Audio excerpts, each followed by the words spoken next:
Hey guys, welcome to Pajama Let's Play. I'm Michelle, host of Pajama Let's Play, where we talk all things Kingdom Hearts. Today, I'm going to analyze the 7 deadly sins of the 7 Guardians of Light, based on the context from back cover and the video linked here. Before we get into that, make sure to like, share, subscribe, and ring the bell. You can follow me on Twitch and check out my Patreon. All of those links can be found in the description box down below. I will be discussing spoilers for the series, as is the nature when deep diving into these various characters from different points in the series. Again, this is a follow-up to the video where I talk about the 7 deadly sins the Master of Masters assigned to his apprentices.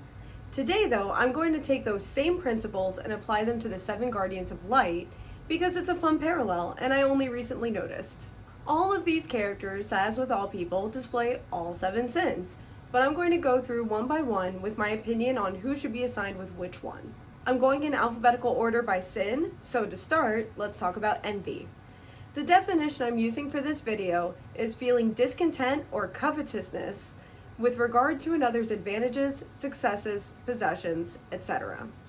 I'm putting this as Ventus, and I'll just let him explain why.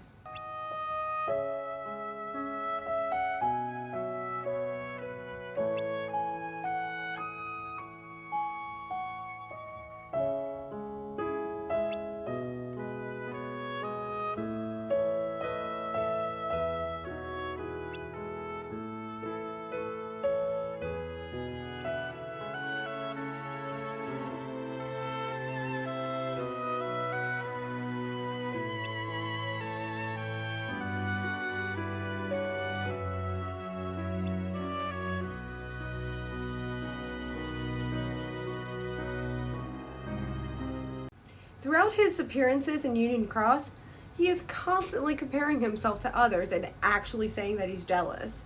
I think that's all that really needs to be said about that.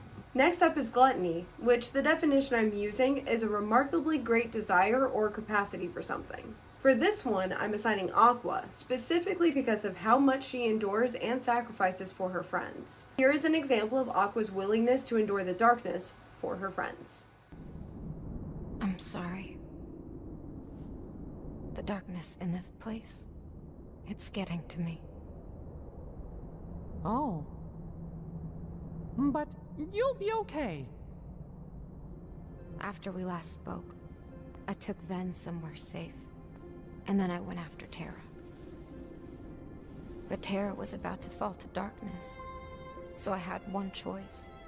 I stayed here in hopes of giving him a chance. She believes in her friends and their mission so much that she will put herself through anything to help Terra and Ventus get further ahead in their goals. She even opted to stay in the Realm of Darkness in order to allow the door to Kingdom Hearts to be closed and locked. The fact that she survives in the Realm of Darkness for over a decade without truly losing herself beyond a point of return shows her conviction and her capacity for darkness to put herself firmly in the gluttony category.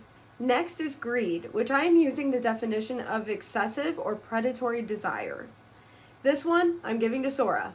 Let's take a look at 2 examples. Also, I would like you to deliver these for me. Are they? Yes, they are the same as the ones I gave you. Special vestments to shield Kairi and Lee from the darkness. We got him! What? No fair!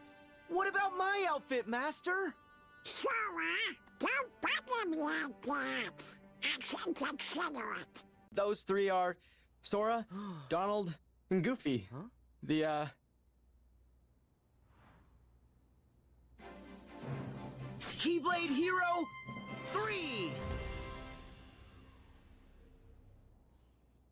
Hey, why did you say that? Sora, you know Donald and I don't have Keyblades. So, are we heroes or aren't we? Not here, we're not. At first I thought of envy with Sora, but he doesn't really care about the quality of his possession in relation to everyone else's. He just wants the things that aren't his. He was perfectly fine with his garments until he learned Lea and Kairi were being given new ones. He doesn't care if they look better or protect more, just that he has everything he's intrigued by. The same goes with the name Keyblade Hero 3. He liked the name Big Hero 6, wanted a name like that for his crew, and couldn't care less that it was plagiarized. He didn't worry about finding a better name, just taking the one he had just learned about. Definitely more greed than envy. Next is lust. I'm using the definition a passionate or overmastering desire or craving. For this, I'm assigning Lea, though not as much Axel. Lea is bordering on obsession with making connections and staying in the memories of as many people as possible. Let's take a look at some examples. I want everybody I meet to remember me. Inside people's memories, I can live forever. I know I won't forget you. Believe me, I try all the time. See? I'm immortal. Who am I? Oh, my name's Axel. Got it memorized? My name is Lea. Got it memorized? And apparently everybody already knows everyone, and this is an insane amount to get memorized. Sorry, Lea. You remember me? His catchphrase gets a whole new meaning under this lens. I don't know why he's so afraid of being forgotten, but he is passionate about it, and it does seem to overmaster him. It means so much to him that Ventus remembers him, making it clear that he has a lust for relationships and will alter himself to fit in with the group, even forfeiting his heart, which he says is to find Subject X. But I get the feeling it's more of a subconscious lust for finding that lost connection. Perhaps there's an even deeper connection that he lost that he's trying to replace. Pride is next, and I'm defining it as a high opinion of one's own dignity, importance, merit, or superiority. I think Mickey is a fair fit for that. Yes, he is a king, and he has an inherent importance and authority, but he feels the weight of the realms lays on his shoulders and his alone. Let's take a look at his response to Riku going to Quadratum alone. Riku went alone? But that's way too dangerous. I have to go after him now. Do not be hasty, Mickey.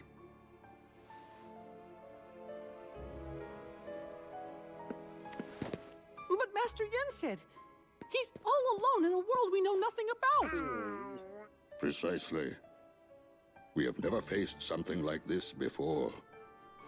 Which is why we must remain calm. But... Without hesitation or any amount of forethought, Mickey immediately goes into rescue mode. He had to be physically restrained by his friends and brought back to reality by Yen Sid. He has no concern for what is in Quadratum, potential dangers, or really any information whatsoever. Yet he believes he can save Riku alone. That is the perfect example of pride.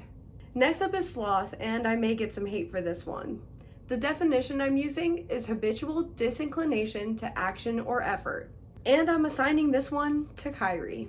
Kairi is brave, compassionate, and all around the foundation for a fierce warrior.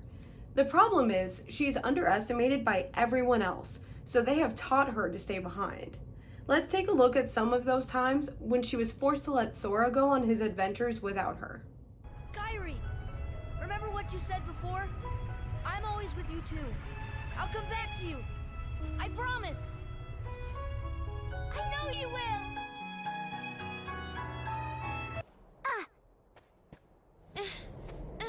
Let go of me. Let go. Yeah, I know. I want to go with you. But I know that I can't.